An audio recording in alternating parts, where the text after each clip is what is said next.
আসসালামু আলাইকুম। অবশেষে হাঁসের ঘরটা বানা হয়ে গেল একদম ফুললি কমপ্লিট। তো এখন সন্ধ্যার সময় যেহেতু এখন হাঁসগুলা ঢুকাই দিতে হবে তাদের নতুন ঘরে।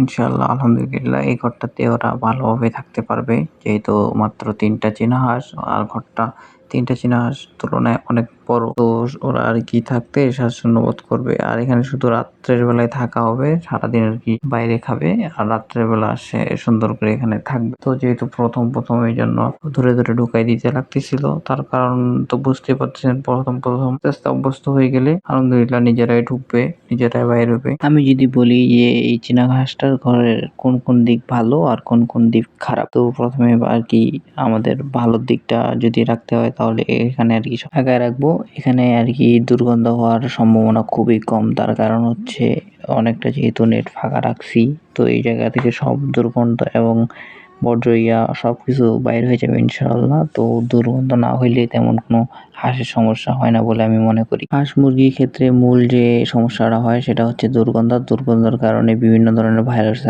আক্রান্ত হয়। আর এবং কি যদি ঘরটা পরিষ্কার নিয়মিত না করা যায় তাহলে তো দুর্গন্ধ হবে, এটাই স্বাভাবিক। তো এটা যেহেতু আমাদের কবুতর সিস্টেম, তো এটা আমরা খুব সহজে আরকি করতে পারবো, পরিষ্কার করতে পারবো। সবাই ভালো থাকবেন, সুস্থ থাকবেন। আসসালামু আলাইকুম।